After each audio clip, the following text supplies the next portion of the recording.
एकत्रित हुए हैं और मुझे आज इस मंच पे अवसर मिला है। संगीत नाट्य अकादमी उत्तर प्रदेश लखनऊ की तरफ से मैं यहाँ अपनी प्रस्तुति देने आई हूँ। साकेत गर्ल्स पीजी कॉलेज और संस्कृति विभाग, मैं दोनों को हृदय से धन्यवाद देती हूँ, आभार देती हूँ, जिन्होंने आज मुझे ये मंच सौंपा है कि मैं मतदान दिवस पर कुछ लोकगीत के माध्यम से आप सभी को जागरूकता के लिए दो शब्द कह सकूं, बता सकूं। किसी भी कार्यक्रम का शुभारंभ जब हम विद्यालय में करते हैं तो सबसे पहले, जैसा कि हम जानते हैं, कि सरस्वती वंदना हम करते हैं। हमें लगता है कि आप सभी ने वरदे वीणा वादिनी वरदे, सूर्यकांत त्रिपाठी निराला जी की रचना है, ये बहुत सुंदर रचना है। आप सभी बच्चों ने पढ़ा होगा, पढ़ा है ना सबने? किसने किसने पढ़ा है? बहुत कम हाथ उठ रहे हैं। और मैं तो, मुझे याद है कि मैं 3rd क्लास में थी तब मैंने सीख लिया था, शायद मेरे कोर्स में नहीं था, लेकिन क्योंकि बार बार स्कूल में गाना पड़ता था, विद्या मंदिर में मैंने पढ़ाई की अपनी, तो बार बार स्कूल में सरस्वती वंदना, और यही वंदना इतनी प्रचलित वंदना है, ये अलग अलग तरीके से मैंने इसको गाया है। आज जो मैं आपको सुनाऊंगी वो राग बागेश्वरी है। राग बागेश्वरी नाम लेते ही देवी सी फीलिंग आ रही होगी आप लोगों को। तो राग तो आप लोग नहीं जान पाएंगे क्योंकि आप लोगों ने संगीत सीखा नहीं है, लेकिन फिर भी क्योंकि जो हम यहाँ गाएंगे उसके बारे में आपको सविस्तार बताते हुए थोड़ा बहुत गाएंगे, ताकि आप इन चीजों को समझें, और जिन्हें रुचि है संगीत में वो कल जब सीखेंगे तो मेरी ये बात ध्यान आएगी। तो प्रस्तुत है राग बागेश्वरी में वरदे वीणा वादिनी वरदे रचना।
नाभ के नाभ विहग बिंदु नाभ पर नाभ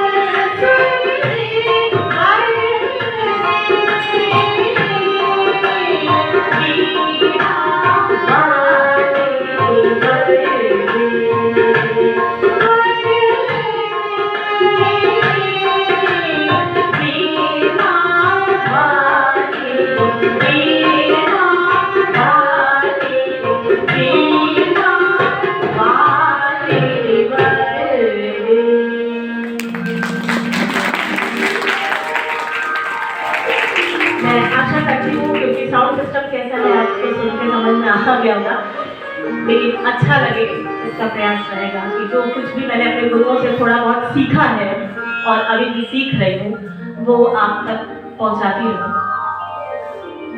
अगला गीत जो है वो सूरदास जी की रचना है। देखिए अभी जो सूर्यकांत त्रिपाठी निराला जी की जो रचना सुनाई तो आप लोगों ने पढ़ा होगा कि निराला जी वास्तव में निराला है। ऐसा बहुत सारे कवियों ने उनको ऐसी उपाधि दी, उपाधि से ही वो व्यक्ति का नाम बन जाता है। जैसे डॉक्टर योगेश प्रवीण जी ने बोला कि आप संस्था का नाम रखिएगा कंठ कोकिला म्यूजिकल ट्रस्ट, और वो बताते बताते बताते बताते वो मेरे नाम के साथ लग गया है।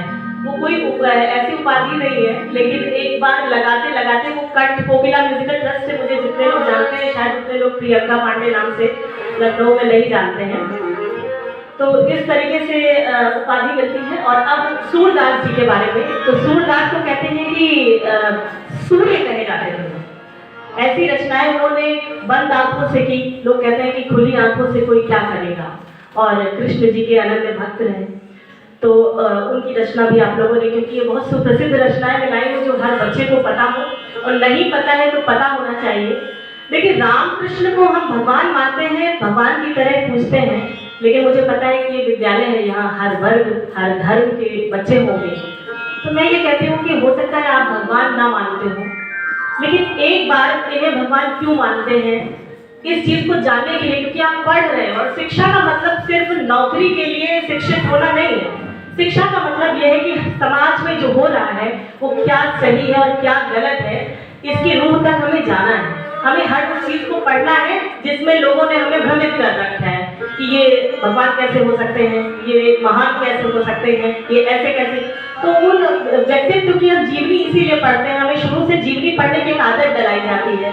ये सूरदास के बारे में पढ़ो, रामधारी सिंह जी के बारे में पढ़ो, तुलसीदास जी के बारे में पढ़ो, तो उनके व्यक्तित्व को जानो कि वो क्यों महान है।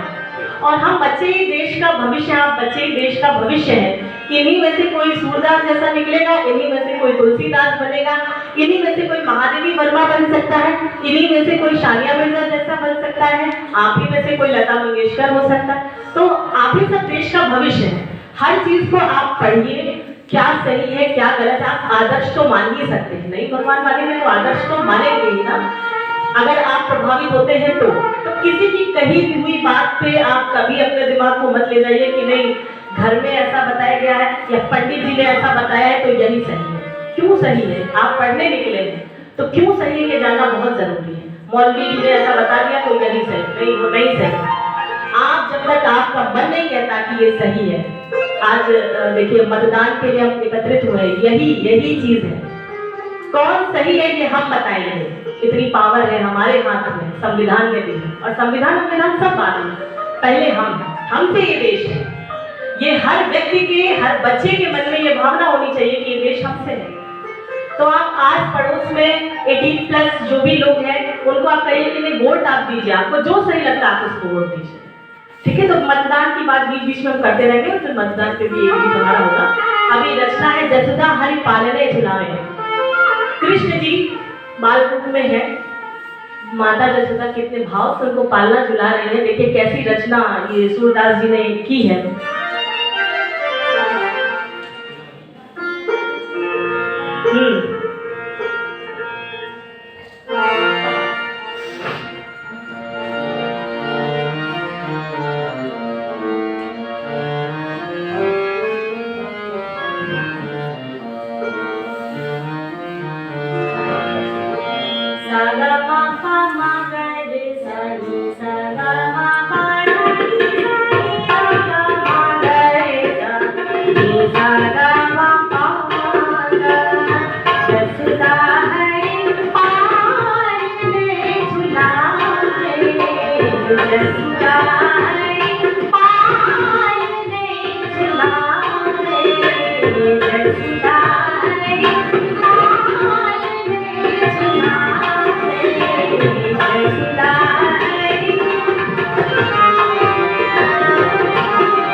उनकी माता जी को बार बार झूला झुला रही है, लेकिन वो बार बार उठ जा रहे हैं।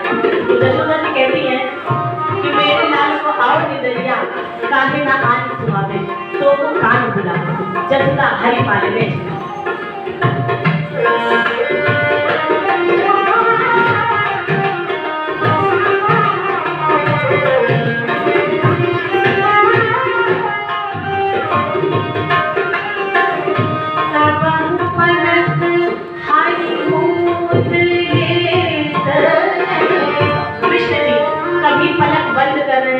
और कभी भौहे हिला रहे हैं। तो यशोदा जी देखिए कैसे परेशान हो रहे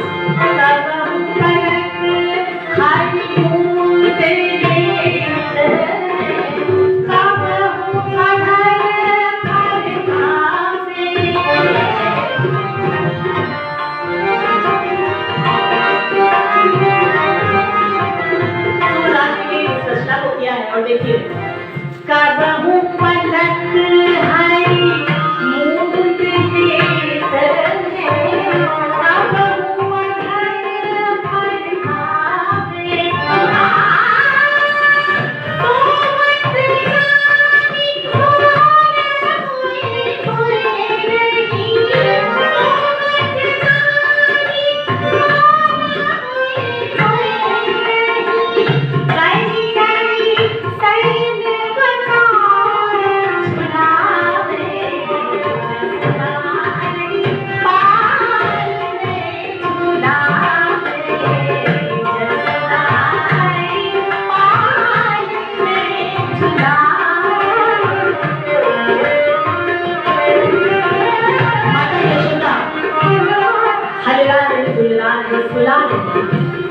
और उनको लग रहा है कि अब शिशु सो गया है, लेकिन कृष्ण जी कितने नटखट, कभी पलक खोल रहे, कभी बंद कर रहे, कभी भौंरे मचला रहे। और वो सखियों से कहती है कि देखो कड़ी सहन बताओ, लाल सुन माता ऐसे सुलाती है ना। अब देखो सबको अपनी मम्मी की याद आ गई होगी बच्चों को, है ना, आ गई ना, सबकी मम्मी ऐसे ही सुलाया है जैसे कृष्ण जी को यशोदा जी सुलाया।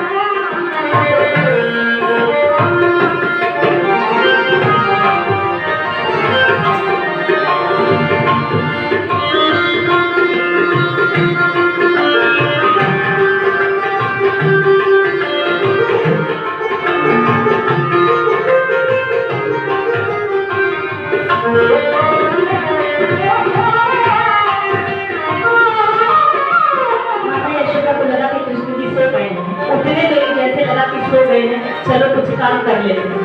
तो बच्चे छोटे होते हैं तो माताएं उन्हें पहले सुला देती हैं और फिर अपने सारे काम निपटा लेती हैं। लेकिन कृष्ण जी को सुलाने में यशोदा जी कितनी परेशान है, इस सारी परेशानियों का वर्णन सूरदास जी ने एक रचना में कर दिया।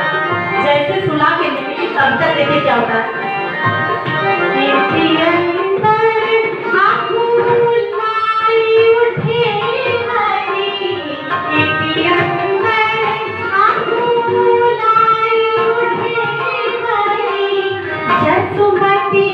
मधुर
पंक्ति का थोड़ा सा भावार्थ बता दूं। यहाँ तो सबसे शिकायत है तो सबने बताया भी होगा कि जैसे ही शिशु सोता है, माता यशोदा जाती है, इति अंतर अकुलाए उठे हरि, अकुला की दृष्टि जी फिर से उठ जाते हैं। सब व्याख्यान प्रस्तुति देखिए उसमें लिखा है तो मुझे व्याख्या करना बहुत जरूरी है यहाँ पे। और जैसे ही फिर से उठते हैं तो यशोदा जी फिर से गाने लगती हैं, जसुमती मधुरे गावे, फिर से मधुर मधुर गाने लगती हैं।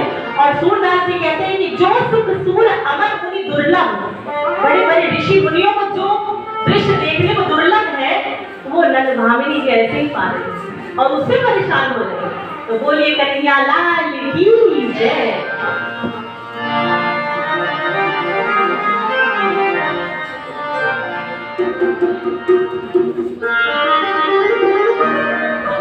थोड़ा क्योंकि मैं लोक गायिका हूँ, अवधी और भोजपुरी दो गीतों को संजो रही हूँ, गाती हूँ। तो एक बेटियों का क्योंकि गर्ल्स कॉलेज है, बेटियां किसी भी क्षेत्र में पीछे नहीं है, ये तो हम सभी जानते हैं, हर क्षेत्र में बेटियां आगे हैं। और कन्या भ्रूण हत्या आज भी कहीं ना कहीं है जरूर, ये भी हम जानते हैं, ये एकदम वास्तविकता है। बहुत समाज में सोच बदली है लेकिन अभी पूरी तरह नहीं बदल पाई है। फिर भी हम लोग कलाकारों का ये कार्य है कि समाज में बेटियां किस तरीके से आगे हैं उसको बताना, बेटी बेटे में भेदभाव ना रखना। और एक चीज आपको बता दें, हम बेटियों की बेटों से कोई तुलना नहीं है, हम अतुलनीय है। तो हमें हमेशा अपने आप को अतुलनीय समझना चाहिए। जो कार्य हम कर सकते हैं वो पुरुष सोच भी नहीं सकते। हम घर भी संभाल सकते हैं, हम बाहर भी संभाल सकते हैं, और जो पुरुष वर्ग कर सकता है वो हम नहीं कर सकते। तो हम अतुलनीय, हमारा अपना एक अलग स्थान है, उस स्थान को हमें बना के रखना है। हमें अपना अधिकार चाहिए, हमें किसी की बराबरी करने की आवश्यकता नहीं है। हम बराबरी क्यों करेंगे, हम आगे रहेंगे, है? तो सभी बेटियों के लिए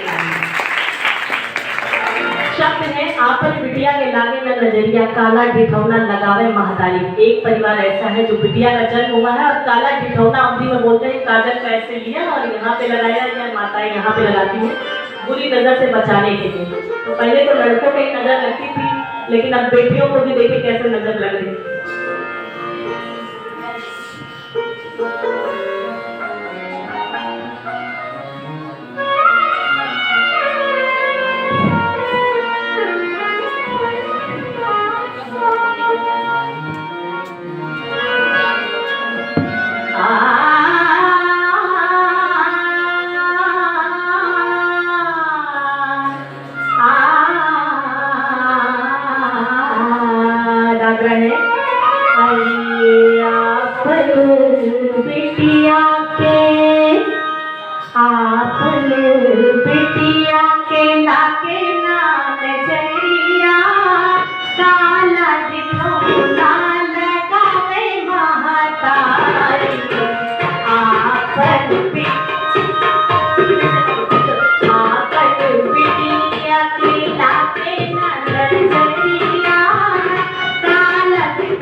पैदा करेगी, सब सातवां लड़का हो, लेकिन एक लड़का बहुत जरूरी है। क्यों? अरे कुल खानदान, मतलब वो बैठी रहेगी तो चार पीढ़ी कुल खानदान देखने के लिए। अरे राम का नहीं चला, रावण का नहीं चला, लवकुश नहीं चला पाए, बड़े बड़े कृष्ण और सब नहीं चला पाए, लेकिन उनका कुल अभी चलेगा, कई युगों तक वो रहने वाली है और उनका कुल अभी चलेगा। इस सोच के लिए और गरीबी इस कदर फिर वही लोग रोते हैं कि नौकरी नहीं है, सरकार रोजगार नहीं दे पा रही है, ये नहीं कर पा रही, आबादी बढ़ाए पड़े। तो उसके लिए देखिए ऐसा कोई जरूरी नहीं कि एक लड़का ना हो तो 6 लड़की 7 लड़की पैदा की जाए।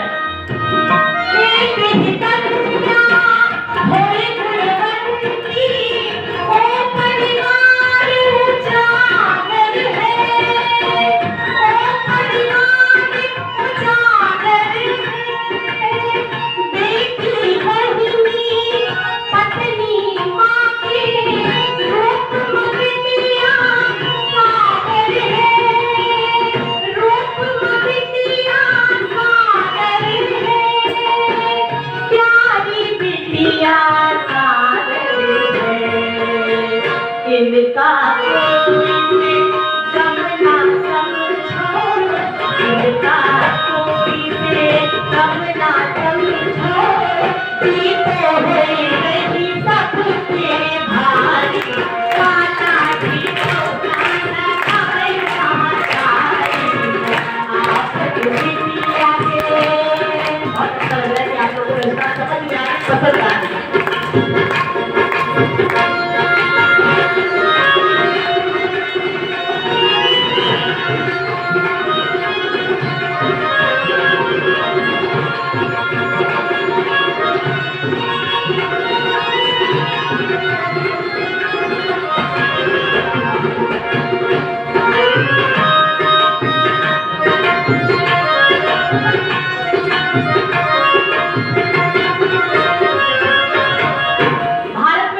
किस प्रकार से भारत माता गौरव उन्होंने ऊंचा किया, मस्तक ऊंचा किया, देश विदेश में भारत का पताका लहराया।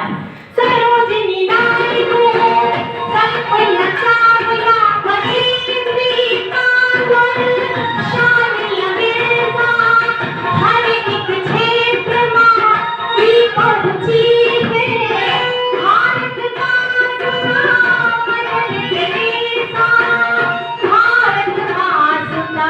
बदल देता, अरे बेटा के चाह मां बेटी न मारो।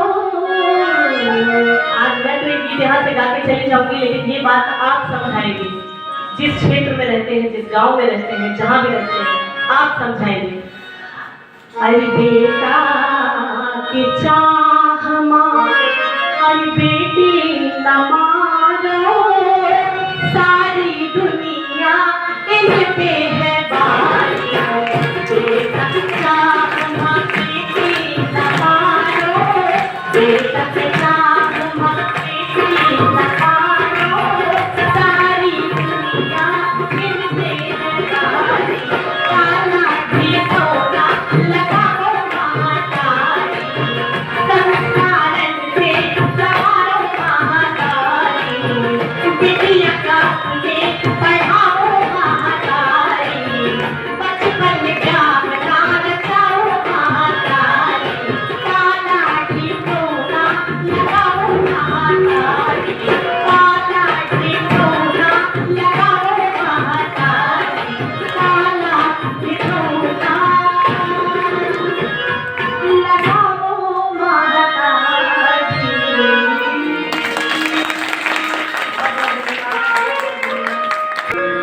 तो कहीं ना कहीं समाज में हम सभी इससे जूझते हैं, कई बार हमें लगता है कि ऐसा क्यों, तो उसके लिए हम ही को लड़ना पड़ता है और हम ही से समाज है, हम ही सुधारेंगे इसको, तो अपना हमें पॉजिटिव रहना है। आइए आगे बढ़ते हैं।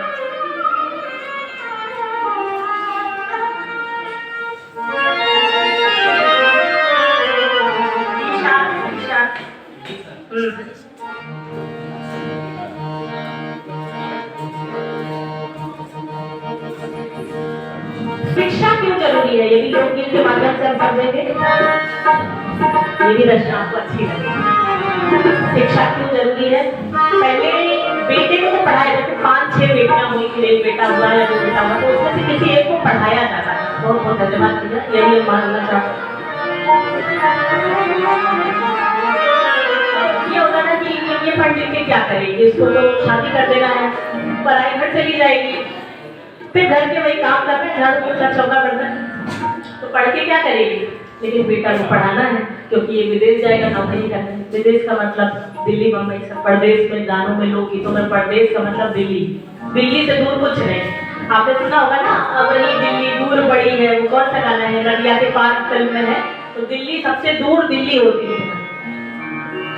हाँ, दिशा में तो यही इस गीत में देखिए कि कैसे एक महिला है जिससे पढ़ाई नहीं की, उसके माता पिता ने उसको पढ़ाया गया, शादी कर दी, लेकिन शादी हो गई एक पढ़े लिखे आदमी से।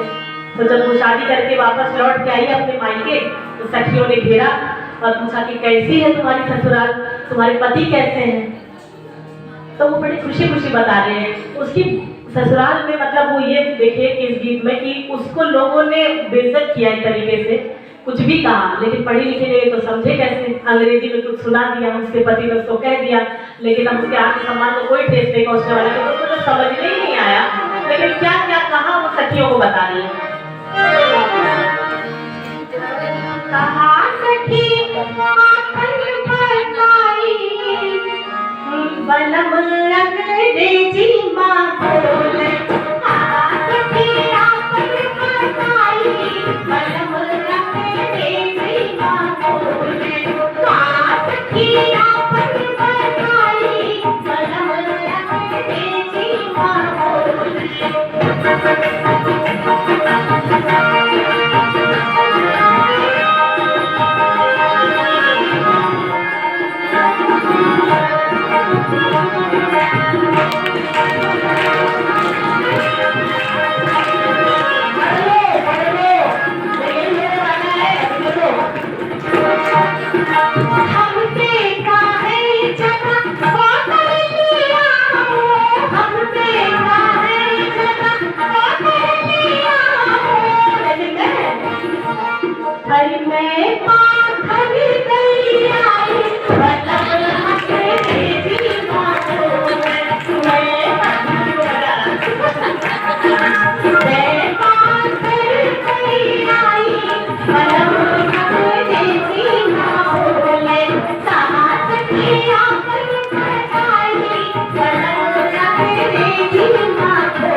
बच्चे फ्रूटी पीते हैं आजकल, तो देखिए कोई पति देव को भी फ्रूटी बहुत पसंद है।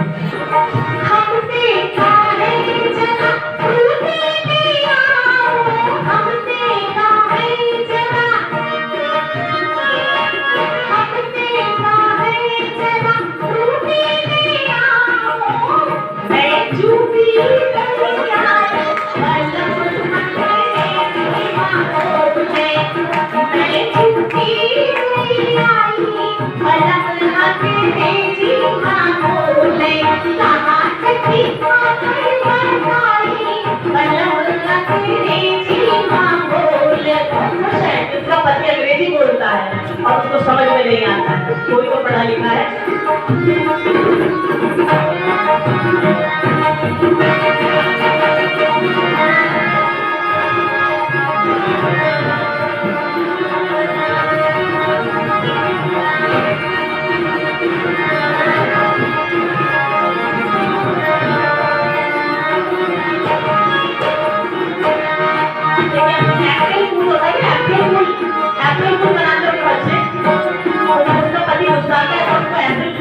लेकिन वो कह नहीं पा रही है, क्योंकि पढ़ी लिखी तो है, कहती है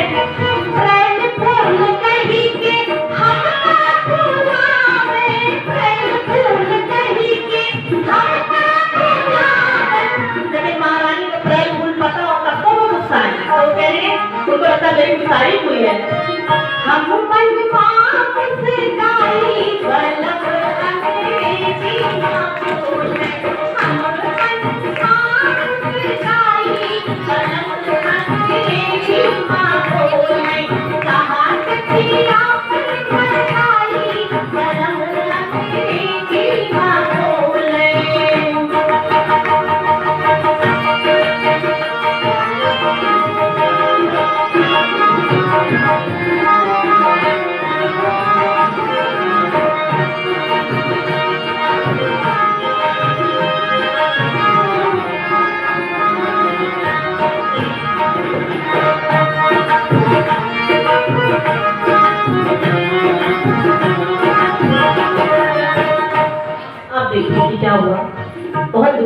फिर उसको सखियों ने बता दिया कि देखो अप्रैल फूल कहने पे तुम मुस्कुराना नहीं, अब गुस्सा जाना। अप्रैल फूल का मतलब होता है कि तुम महामूर्ख हो।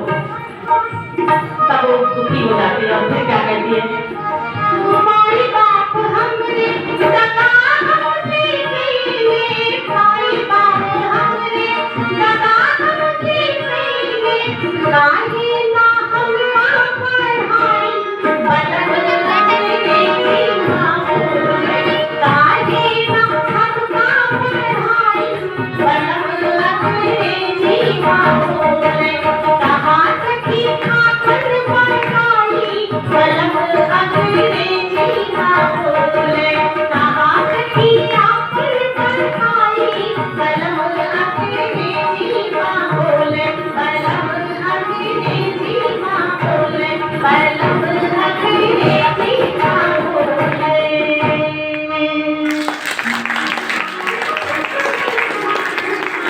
ऐसी रचनाओं को सुनाने का उद्देश्य सिर्फ इतना कि शिक्षा बहुत जरूरी है, और शिक्षा लेने का मतलब ये बिल्कुल मैं हर जगह ये कहती हूँ कि नौकरी से शिक्षा का कोई रिश्ता नहीं है। आप कभी ये सोच के पढ़ाई मत करिए कि मुझे सिर्फ नौकरी के लिए पढ़ना है। आप कुछ भी कर सकती हैं, अगर आप शिक्षित हैं तो आपके हाथ में हुनर है, आपके पास हुनर है, आप कुछ भी कर सकती हैं। पढ़ाई करना बस बहुत जरूरी है। एक कुशल गृहिणी बनने के लिए मुझे लगता है कि पढ़ने की बहुत, आप देश का भविष्य है आपके पास, आपके बच्चे, तो उनको आप क्या संस्कार देंगे अगर आप ही नहीं पढ़े लिखे हैं सही से? तो आपको पढ़ना बहुत जरूरी है। कुछ भी पढ़िए, विवेकानंद जी को पढ़िए, आप पढ़े लिखे हो तो आप जितनी पुस्तकों से दोस्ती कर सकते हैं आप करिए, आपके बाद में वजन आएगा। आप जहाँ बैठेंगी, आप जो बातें बताएंगी वो लोगों के हार्ट टचिंग होंगी। थोड़ा बहुत मैं भी पढ़ती हूँ तो देखिए मैं कुछ बता पा रही हूँ, अगर मैं भी बिल्कुल न पढ़ती तो मैं भी आप लोगों को क्या बताती है आपने। तो सिर्फ मैं मेरा ये उद्देश्य है कि अपना पैशन भी आपके साथ साथ रहे, लेकिन शिक्षा बहुत जरूरी है, शिक्षित तो होना ही होना। राम में जो वातावरण है, तो अब हम लोग एक राम जी के आगमन पे, जैसा कि हमने उनका स्वागत किया, और उस पे एक गीत है, रचना है पंडित श्री पूजन शुक्ला जी की रचना है।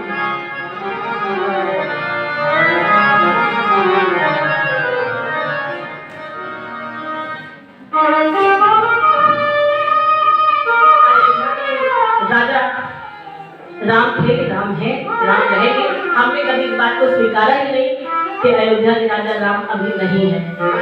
मंदिर तोड़ दिया गया, सब कुछ हो गया, जो कुछ भी हुआ, मैं कोई इसमें हिंदू मुस्लिम की कोई बात ऐसा नहीं करूँगी, लेकिन हमारी जो संस्कृति है, मैं सनातन धर्म से हूँ, तो हमारे घर में महिलाओं ने लोकगीतों में हमेशा राम को संजो के रखा। जब हमारे यहाँ शिशु जन्म होता है, हमारे यहाँ राम के सोहर गुरु जी जाते होंगे, राम के सोहर, कृष्ण के सोहर, हम यही गाते हैं, यही महिलाएं गाती हैं, हमेशा से गाती हैं, आज तक गा रहे हैं। जब दुल्हन आती है तो परछन के लिए सीता का परछन गाते हैं।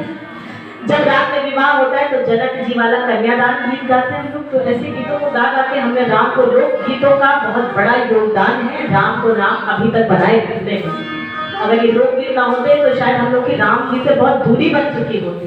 तो इस माध्यम से हम लोग, जब हम लोग ये गीत गाते हैं तो जैसा लगता है हम अपने शिशु के लिए या अपनी ही, ऐसा नहीं लगता है कि किसी के लिए गा रहे हैं। तो ऐसा ये गीत है कि आज अयोध्या की गलियन में धूम मची अति भारी है, रामचंद्र का राज तिलक है, हर्षित दुनिया सारी है। आज अवधपुर की गलियों में, आज अवधपुर की गलियों में धूम मची अति भारी है, रामचंद्र का राज तिलक है, हर्षित दुनिया सारी है। श्री रामचंद्र का राज तिलक है, हर्षित दुनिया सारी है। आज अवधपुर की गलियों में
कहीं ना कहीं उन्होंने किसी ने अपने सगे भाई को मरवा दिया राजगद्दी के लिए, किसी ने अपनी माँ को मरवा दिया, मर्डर करवा दिया, किसी ने अपने पिता को मारा।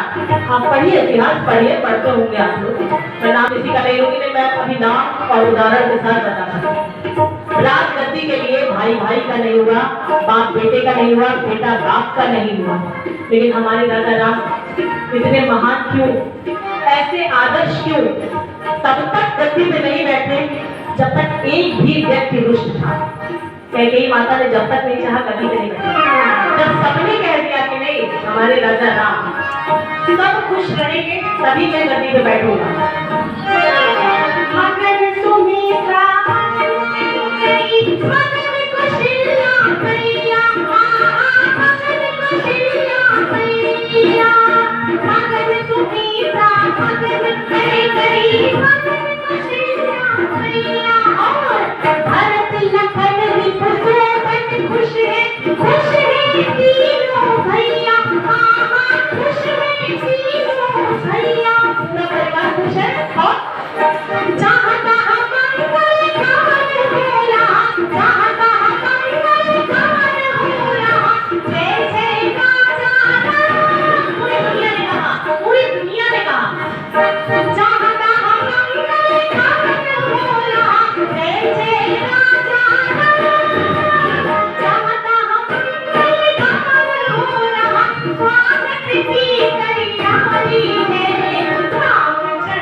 मेरा पिया घर आया,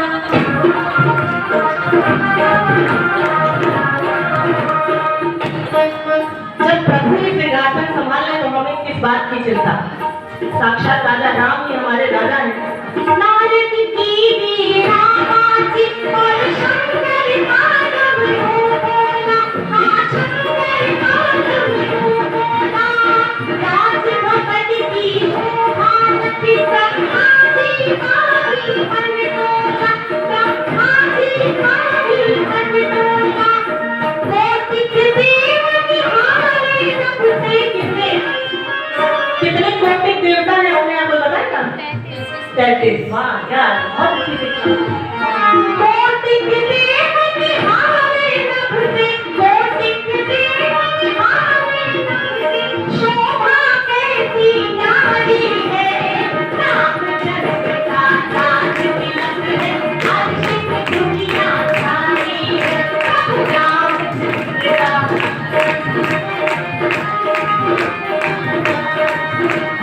जय जय सीताराम,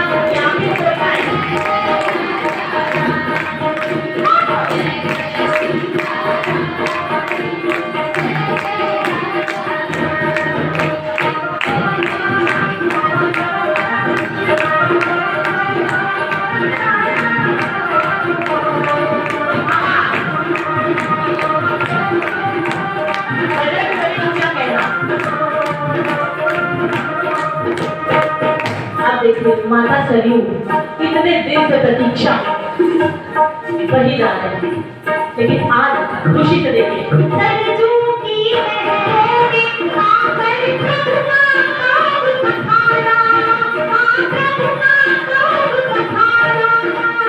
जो अभिषेक वशिष्ठ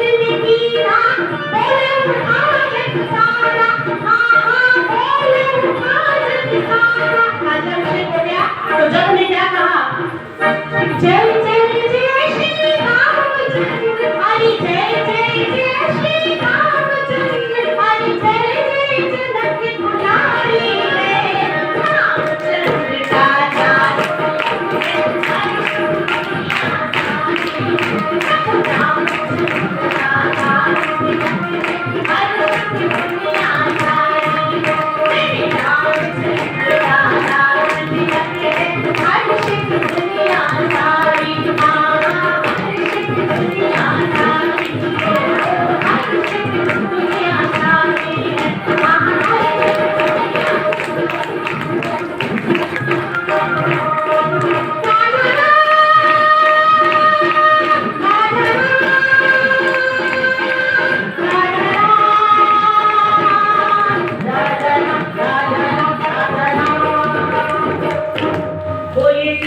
रामचंद्र की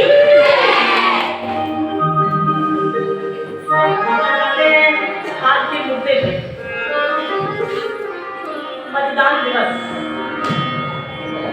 एक बार फिर से अभी जैसा कि गुरु जी ने भी आप लोगों को मतदान दिवस के बारे में काफी कुछ बता दिया है कि भारत जो है ये सबसे बड़ा लोकतंत्र देश है हमारा, और मतदान के प्रति रुझान जो है लोगों में कम होने लगा था। बच्चे सुने 2011 में पहली बार निर्वाचन आयोग द्वारा ये सोचा गया कि मतदान दिवस मनाते हैं 25 जनवरी को, और फिर ऐसा मनाया जाने लगा। गैर राजनीतिक लोगों को एक कार्यभार सौंपा गया, जैसे शिक्षक वर्ग है इन सभी को, कि एक बैच बनाया जाए और वो पहचान पत्र जिसको हम बोलते हैं और लोगों को दिया जाए, कुछ ऐसे नारे बनाए जाए और लोगों को मतदान के प्रति जागरूक किया जाए। कारण ये कि जैसा कि अभी मैंने बताया कि संविधान भी बाद में पहले हम हैं, ये लोकतांत्रिक देश है, यहाँ हमारा कोई राजा नहीं है, प्रतिनिधित्व करते हैं लोग और नेता जिनको हम चुनते हैं। अगर आपको नहीं समझ में आता आप उसको बदल दीजिए, ये आपके हाथ में है। भाई मैं कह रही हूँ ये पेन अच्छा है, लेकिन आपको नहीं अच्छा लगता तो आप कहिए ये वाला अच्छा है, लेकिन कहिए जरूर, ये आवश्यक है। क्योंकि कई बार देखिए हम जिसे बनाना चाहते हैं 5 वोट से हार गया, 6 वोट से हार गया, लेकिन हम चाह रहे थे कि 5 वोट और 5 जाता तो जीत जाता। तो ये नहीं होना चाहिए और मतदान करना बहुत जरूरी है। हम ही से ये देश है, इतना ये मानसिकता हमारे मस्तिष्क में मन में बन जाए कि हम ही से ये देश है और हम जिसको चाहेंगे, यहाँ कोई राजा नहीं है, देश का प्रतिनिधित्व भी वही करेगा जिसे हम चाहेंगे, राज्य का प्रतिनिधित्व भी वही करेगा जिसे हम चाहेंगे, और हमारे क्षेत्र का प्रतिनिधित्व भी वही करेगा जिसे हम चाहेंगे। ये पावर संविधान में हमने दे रखी है, इसको आप समझिए और आप सब शिक्षित हैं तो आप इनको समझाइए। तमाम दीदी बहनी गाँव में कहेंगे कि वोट डाले जाए, नहीं, वोट डालने जाना है, आप किसे भी डालें, ये नहीं करना है, वोट डालना है। तो इसके लिए आप लोगों को जागरूक करिए और इस पे भोजपुरी में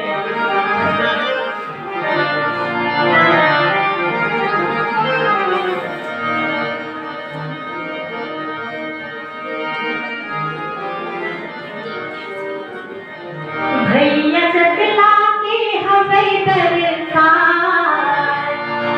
तक आवश्यकता, भैया जगला के हमें खाली जगने की आवश्यकता है, भैया जगला के हमें दरकार, मतदान का अधिकार दूंगे, भैया जगला खुशी खुशी ये लोग कर रहे हैं हमारा क्योंकि हमें त्योहार की तरह हमें सेलिब्रेट करना है। भैया जगला के हमें दरकार, मतदान का अधिकार दूंगे, भैया जगला के हमें दरकार, मतदान का अधिकार दूंगे।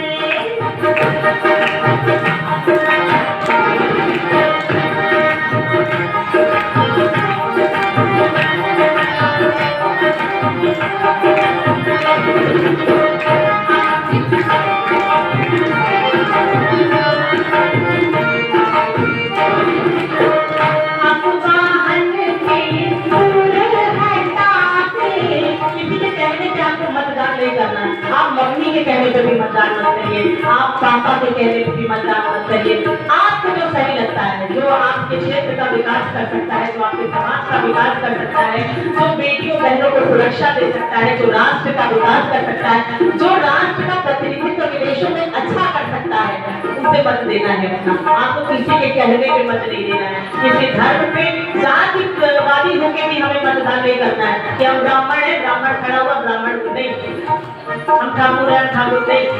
आपको उसे वोट देना है जो देश में विकास का कार्य कर रहा हो, जो आपके बारे में आपको रचनाओं को सोच रहा है। तो ऐसा मत करना है और ऐसा ही मत करवाना भी है आपको।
प्राथमिकता दीजिए कि कितनी जल्दी आपका वोट पड़े, पहले सब काम बात है।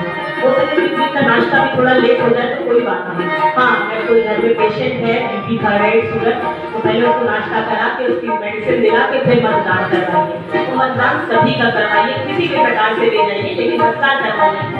छोड़ के सकने काम चलेगी, लोकतंत्र के धाम चलेगी, छोड़ के सकनों काम चलेगी, लोकतंत्र की धाम चलेगी।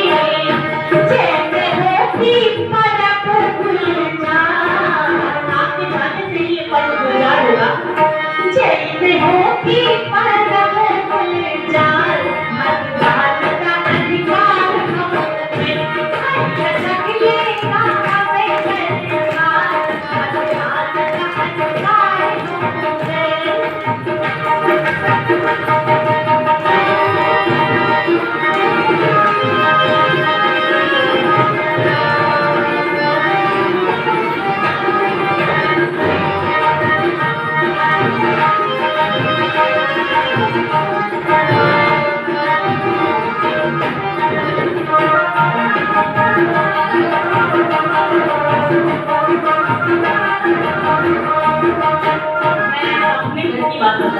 तो मेरे दादाजी, क्योंकि कांग्रेस पहली ऐसी पार्टी, आप सभी को पता है कि उसकी भाजपा की थी ही नहीं, सबसे पहली पार्टी और बहुत बड़ी पार्टी।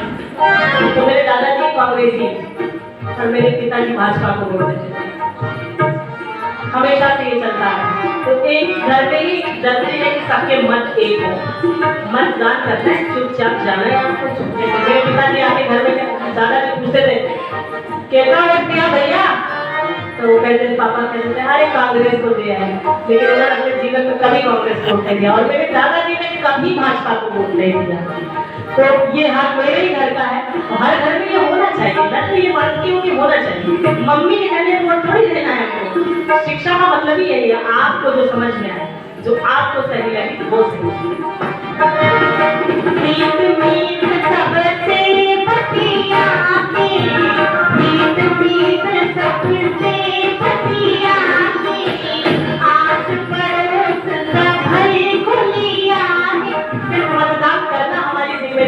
मतदान कराना भी हमारी जिम्मेदारी है। तो कैसे हम ये माहौल बनाएं कि हम चाहे तो पड़ोसी जैसा हम करते हैं वैसा ही लोग करते हैं, जो कहते हैं वो नहीं करता। अभी मैं कह रही हूँ अपने अपने वोट पे हाथ लगाइए, लगाइए। वो लोग आधे लोगों ने गाल पे रखा है, मुझे गाल पे रखा, मैंने कहा क्या वोट पे हाथ लगाइए। गुरुदेव ने जो हम करेंगे वही करना पड़ेगा, करना है। देखिए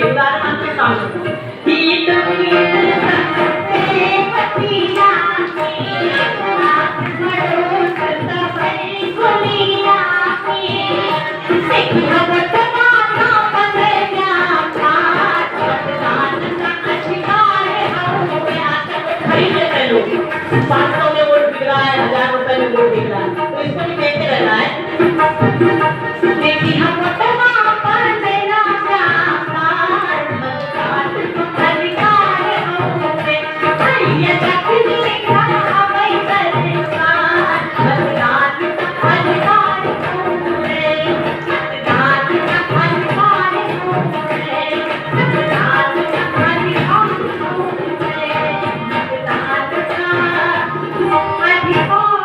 होते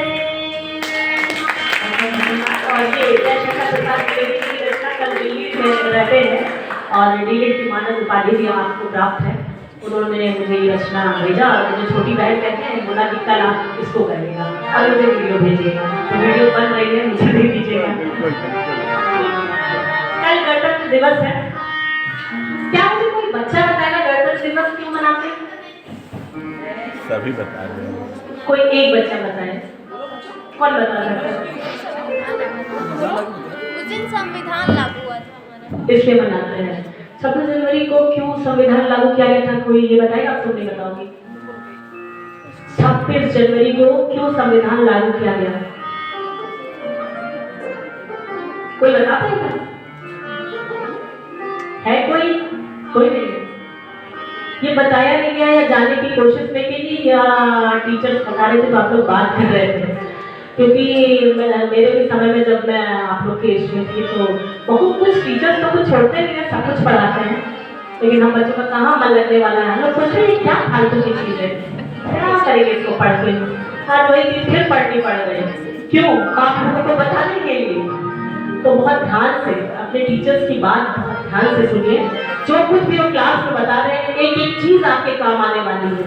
अभी लगता है कि ये जीवनी यार जीवनी पेपर में याद कर लेंगे फिर तो भूल जाएगा, सन भूलेगा, केवल सन भूलेंगे आप और कुछ नहीं भूलने वाला है।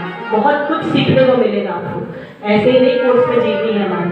तो जो चीज़ पढ़िए बहुत ध्यान से पढ़िए और याद करने के उससे कभी मत पढ़िए। हमें रटना कुछ नहीं है, सब समझ के पढ़ना है। लाहौर में एक अधिवेशन हुआ था कांग्रेस का, जिसमें पंडित जवाहरलाल नेहरू जी गए थे और उन्होंने बोला था 1929 में, और बोला था कि 30 में हम 26 जनवरी मनाएंगे, पूर्ण रूप से हम स्वतंत्र घोषित करेंगे भारत को, हमें अब अंग्रेजों की आवश्यकता नहीं। एक बार मनाया भी गया है लेकिन ऐसा हो ना सका क्योंकि हम लोग पूर्ण रूप से आज़ाद थे। आप लोगों को पता है कि 1947 में देश आज़ाद हुआ, तब हम लोग 15 अगस्त मनाए और जब हम लोग 15 अगस्त मनाए तो ये डेट एक बार क्योंकि चुनौती दी थी पंडित जवाहरलाल नेहरू जी ने अंग्रेजों को, तो ये डेट दिमाग में थी कि कुछ तो इस डेट पे होना चाहिए। फिर संविधान लागू हुआ। हालांकि पूरा संविधान बन के पास तो हमारा हो गया था 26 नवंबर को ही, लेकिन ये लागू किया गया 26 जनवरी को क्योंकि उस डेट को ध्यान रखा गया कि अंग्रेजों को हमने चुनौती दी थी तो हम अपना कोई राष्ट्रीय पर्व तो इसमें मनाएंगे और गणतंत्र दिवस को हमने मनाया। तो ये छोटी सी हिस्ट्री, बाकी हिस्ट्री बहुत बड़ी है, आप इसको पढ़िए। इन सब चीज़ों को पढ़ना चाहिए ताकि आप समाज में कहीं बैठे तो इन चीज़ों पे बात कर सकें। और जब आप बात करेंगे तो लोग पूछेंगे बेटा किस स्कूल में पढ़ती हो, तो आप बताएंगे साकेत गर्ल्स पीजी कॉलेज। तो सोचिए गुरु जी का कितना मान बढ़ेगा।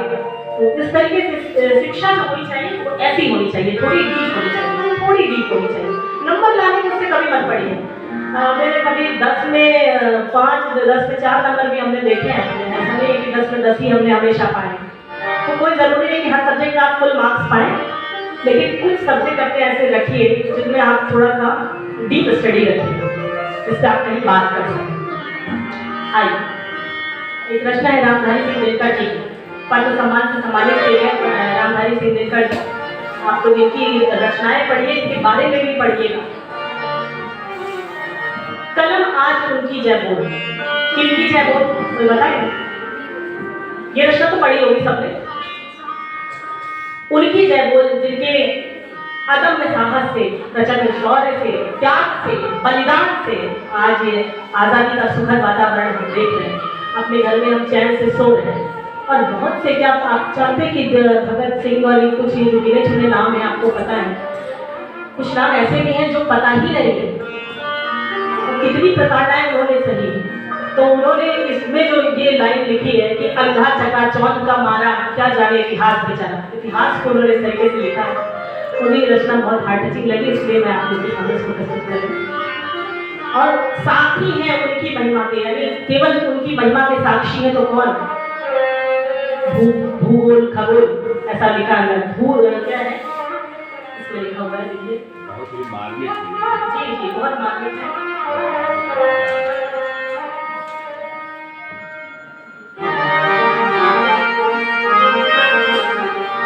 साक्षी है उनकी महिमा के सूर्य चंद्र भूगोल खगोल, यानी इन चार के बाद उनको कोई नहीं जानता, तो उनको भी हम इस रचना के माध्यम से आज याद करेंगे।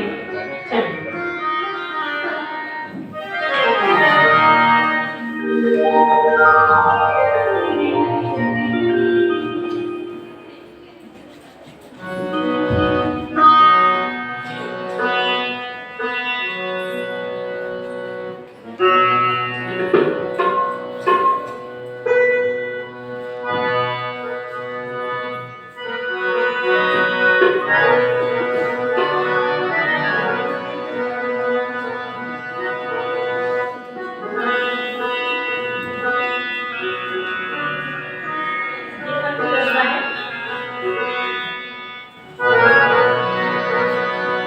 सभी को गणतंत्र दिवस की अग्रिम बधाई, और कल इस राष्ट्रीय पर्व को आप बहुत धूमधाम से मनाइए।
बहुत बहुत